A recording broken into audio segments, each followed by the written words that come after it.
Historymakers.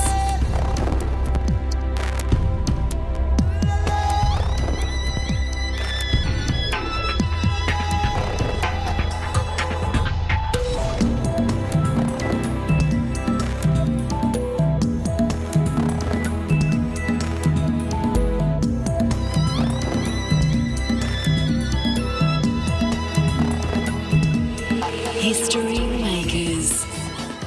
Hi, I'm Matt Prater and welcome to Historymakers. And welcome to the crowd here at New Hope, Brisbane.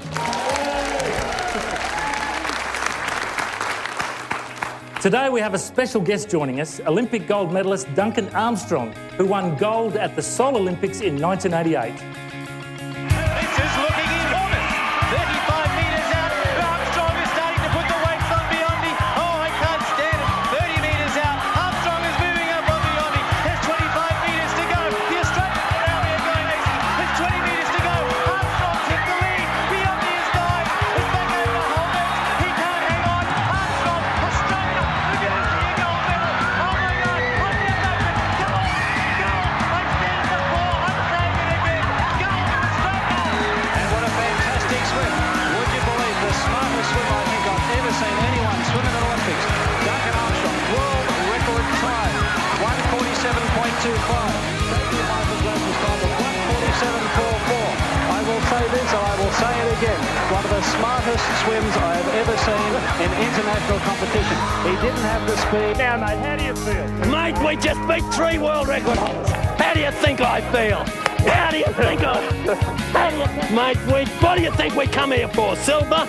Stuff the silver, we come for the gold. And what a fantastic swim. Would you believe the smartest swim I think I've ever seen anyone swim in the Olympics?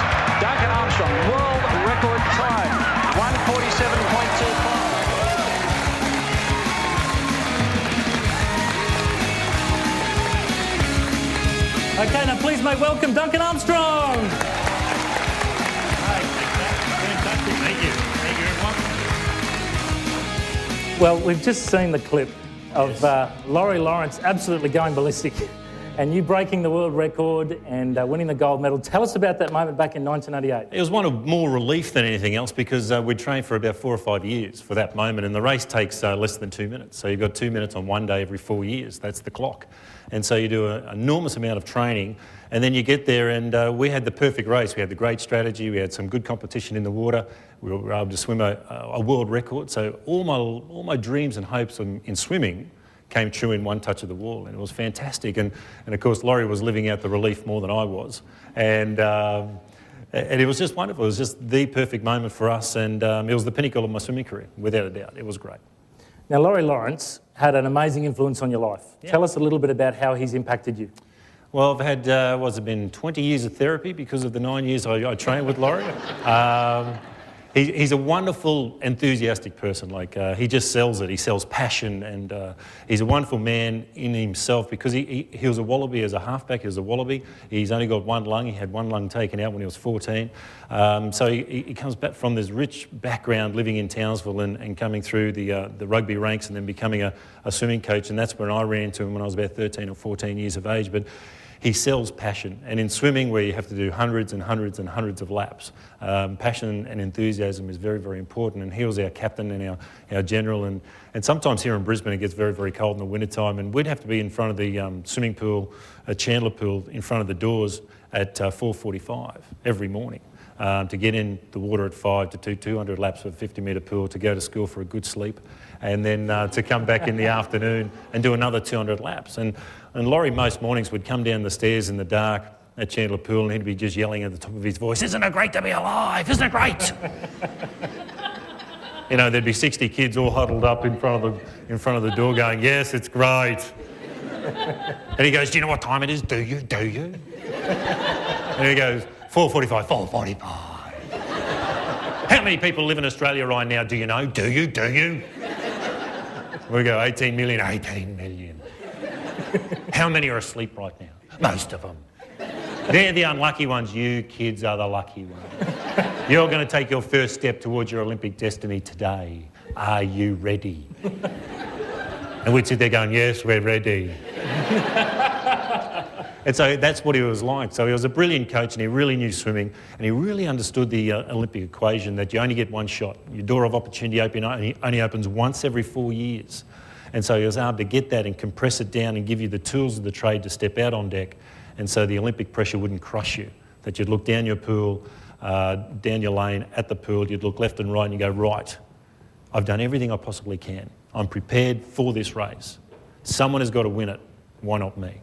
And so you're able to go out there against great opposition and still perform your best and not let that pressure cooker crush you because you've just been thinking about it and being prepared by someone who understands it and gives you the 6 guns in your pocket, you know, something to put in front of yourself to really get the job done. And that's what he did, and he was great. He was really good for me. Now, you obviously got to be very highly motivated to be such a successful athlete, and now you're using that as a motivational speaker. Tell us about the message that you bring when you're speaking at motivational seminars. I just tell Laurie Lawrence stories. That's all I do.